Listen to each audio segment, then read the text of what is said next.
واقعہ حضرت خالد بن ولید رضی اللہ عنہ قسط نمبر 79 اپنا اسلامک اسٹوڈیو موجودہ دور کا مستند تاریخ نویس محمد حسنین ہیکل کئی ایک مورخوں کے حوالے سے لکھتا ہے کہ یہ وبا ویسے ہی نہیں آ گئی تھی بلکہ اللہ نے مسلمانوں کو غلط راستے پر چل نکلنے پر خبردار کیا تھا۔ اس نے ایک روایت نقل کی ہے کہ ان علاقوں میں بڑی لمبی جنگ ہوئی تھی جو بہت ہی خونریز تھی۔ رومی فوج کی بے انداز لاشیں سارے علاقوں میں پڑی گلتی سڑتی رہی تھی۔ انہوں نے جراثیم پیدا کر کے فضا میں پھیلا دیے اور طاعون کی وبا پھوٹ پڑی۔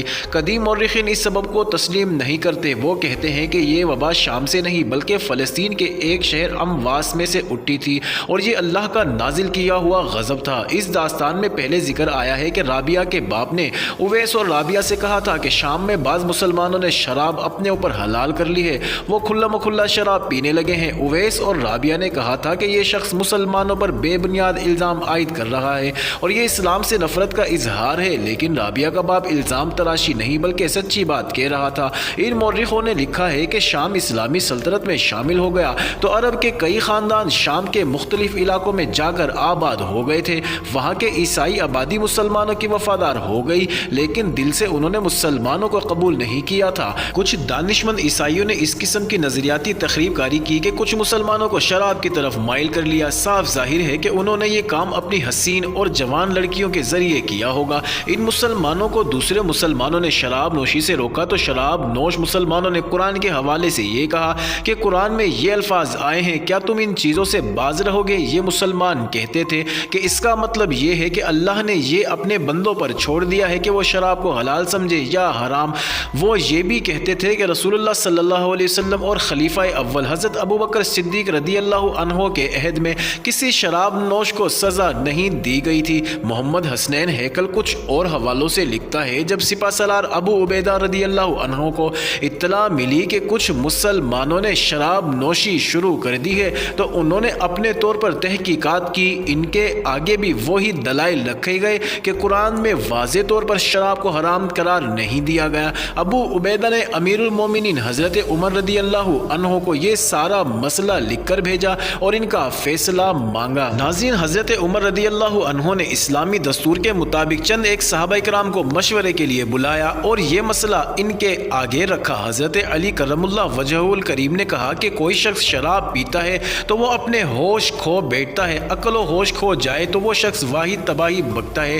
جب واحد تباہی بکنے پر آتا ہے تو پھر کسی کو غلط قرار دیتا ہے، اللہ کو بھی، رسول صلی اللہ علیہ وسلم کو بھی اور قرآن کو بھی۔ حضرت عمر رضی اللہ عنہ نے دوسرے صحابہ کرام کے مشورے سن کر جب حضرت علی کرم اللہ وجہہ الکریم کی یہ بات سنی تو ان کے منہ سے بے ساختہ نکلا، شراب نوشی کی سزا 80 درے۔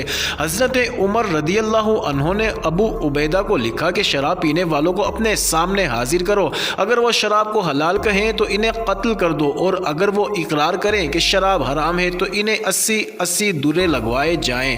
امیر المومنین کا یہ حکم جب ابو عبیدہ تک پہنچا تو انہوں نے تمام شراب نوش مسلمانوں کو ڈھونڈ نکالا اور اپنے پاس بلوایا۔ معلوم ہوتا ہے کہ انہیں پتہ چل گیا تھا کہ شراب کو انہوں نے حلال کہا تو قتل کر دیے جائیں گے۔ ابو عبیدہ نے سب سے پوچھا کہ شراب کے متعلق ان کی رائے کیا ہے؟ شراب حرام ہے۔ سب کے سب بے یک زبان بولے، اے اہل اسلام، تم پر اللہ کی طرف سے کوئی نہ کوئی آفت نازل ہوگی۔ ابو عبیدہ نے کہا، میں تم سب کو 80 درے سزا کی سزا دیتا ہوں۔ ان سب کو یہ سزا دی گئی اور اس کے بعد کسی مسلمان نے شراب سونگھنے کی بھی جرت نہ کی۔ ابو عبیدہ کے ان الفاظ سے کچھ تاریخ نویسوں نے تاریخ میں یہ غلط روایت ڈال دی ہے کہ ابو عبیدہ نے بد دعا دی تھی کہ اللہ ان مسلمانوں پر اپنا غضب نازل کرے۔ اس روایت میں یہ کہا گیا ہے کہ طاعون کی وبا ابو عبیدہ کی بد دعا کا نتیجہ تھی۔ یہ روایت اس لیے بے بنیاد ہے کہ ابو عبیدہ بد دعا دینے والی شخصیت تھے ہی نہیں اور وہ ایسی بد دعا کبھی نہ دیتے جو چند ایک گناہ گاروں کے ساتھ ہزارہ بے گناہ پر بھی عذاب نازل کرتی۔ صرف یہ بات تسلیم کی جا سکتی ہے کہ کچھ مسلمانوں نے شراب کو حلال قرار دے دیا تھا اور اللہ نے انہیں اس وبا کی صورت میں شدید جھٹکا دیا تھا کہ اللہ کے راستے پر واپس آ جائیں۔ بن سامر ابھی تک بنیامین کے یہاں بیٹھا ہوا تھا، کئی مہینے گزر گئے تھے۔ بنیامین نے اینی کے ساتھ اس کی شادی کر دی تھی۔ وہ کچھ کرنا چاہتا تھا، ایک تو وہ فوجی تھا اور اس کا ذہن فراغت کو قبول نہیں کر رہا تھا، دوسرے یہ کہ وہ کٹر قبطی عیسائی تھا، بلکہ اس پر عیسائیت جنون بن کر طاری رہتی تھی۔ وہ بنیامین کے خفیہ گروہ کا کارندہ تھا اور بنیامین بنیامین اسے کوئی کام نہیں دے رہا تھا۔ وہ وجہ یہ بتاتا تھا کہ بن سامر بھگوڑا فوجی ہے اور 2 سپاہیوں کو مار کر بھاگا ہے اور اس نے ایک لڑکی بھی اغوا کی ہے۔ پکڑے جانے کی صورت میں اس کے لیے سزائے موت سے کم کوئی سزا نہیں تھی۔ بن سامر فراغت کی زندگی سے تنگ آ چکا تھا۔ بنیامین نے ہرکل کے محل تک اپنے جاسوس پھیلا رکھے تھے۔ بن سامر بھی دراصل اس کا جاسوس ہی تھا۔ یہ ذہن میں رکھیں کہ اس وقت ہرکل مصر میں نہیں تھا بلکہ بزنطیہ میں تھا اور مصر پر حکمرانی کے فرائض مقوقس ادا کر رہا تھا۔ مقوقس دراصل ہرکل کا باج گزار تھا۔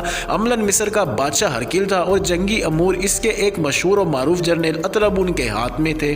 وہ دور دراصل فوج کا ہی دور تھا۔ شام ہرکل کے ہاتھ سے نکل گیا تھا۔ وہ اس کوشش میں تھا کہ شام پر دوبارہ قبضہ ہو جائے۔ اس کی زیادہ تر توجہ فوج کی ضروریات اور دیگر فوجی معلومات پر مرکوز رہتی تھی۔ ایک روز بنیامین کے پاس 2 آدمی آئے جو اس کے جاسوس تھے۔ وہ مصر کے دارالحکومت اسکندریہ میں رہے تھے اور کچھ عرصہ بزنطیہ میں گزار کر آئے تھے۔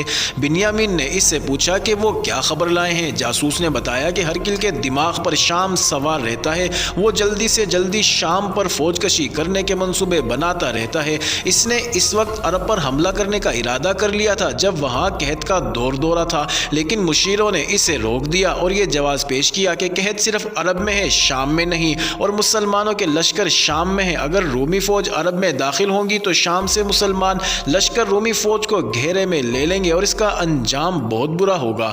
جاسوسوں نے بتایا جب شام میں طاعون کی وبا پھیلی اور وہاں موت کا راج قائم ہو گیا تو بھی ہرکل نے شام پر حملے کا ارادہ کر لیا تھا۔ اگر ہرکل اپنے مشیروں کے مشورے مان لیتا تو وہ فوج کو ساتھ لے کر شام جا دھمکتا، لیکن اس کے اسقف اعظم قیرس نے اسے یہ مشورہ دیا کہ اس نے شام میں فوج داخل کی تو فوج میں طاعون پھیل جائے گی اور اتنی زیادہ جانیں ضائع ہو جائیں گی کہ سوائے پسپائی اور مسلمانوں کے ہاتھوں کٹ مرنے کے رومی فوج کو کچھ حاصل نہیں ہوگا۔ قیرس نے دوسرا خطرہ یہ ظاہر کیا کہ مصر سے اپنی فوج شام چلی گئی تو مصر میں قبطی عیسائی اور دوسرے فرقوں کے عیسائی جو ہرکل کی سرکاری عیسائیت کے خلاف ہیں بغاوت کر دیں گے اور جو تھوڑی سی فوج مصر میں ہوگی وہ اس بغاوت پر قابو نہیں پا سکے گی۔ اس بغاوت کا یہ انجام بھی ہو سکتا ہے کہ شام ہاتھ نہ آیا اور مصر ہاتھ سے نکل جائے۔ ناظرین، جاسوسوں نے یہ بھی بتایا کہ مقوقس ہرکل اور اطرابون کو اس بات پر قائل کر رہا ہے کہ شام میں عیسائی مسلمانوں کے خلاف بغاوت کر دیں اور وہاں اپنے تخریب کار بھیجے جائیں۔ مقوقس کا یہ مشورہ ہرکل اور اطرابون کے پیش نظر ہے۔ انہوں نے اس مشورے کو تو پسند کیا لیکن اس پر عمل درآمد کی کوئی بات نہیں کی۔ اس دور میں شام میں غالب اکثریت آبادی عیسائی قبائل کی تھی اور یہ تمام قبائل جنگجو تھے۔ پہلے بیان ہو چکا ہے کہ ان قبائل نے ایک بار بغاوت بھی کی تھی لیکن اس پر قابو پا لیا گیا تھا۔ بہرحال شام بغاوت کرنے کی پوزیشن میں تھے۔ قیرس کو بجا طور پر خطرہ نظر آ رہا تھا کہ مصر میں قبطی عیسائی بغاوت کر دیں گے کیونکہ اسے اپنا وہ ظلم و تشدد اور زندگی یاد تھی جو اس نے مصر کے عیسائیوں پر کی تھی۔ اسے بھی معلوم تھا کہ جب بھی موقع ملا عیسائی اس کے اور ہرکل کے خلاف ہی اٹھیں گے۔ ناظرین، تاریخ کہتی ہے کہ ہرکل حملے کا ارادہ تو کرتا تھا لیکن شش و پنج میں پڑا رہتا تھا۔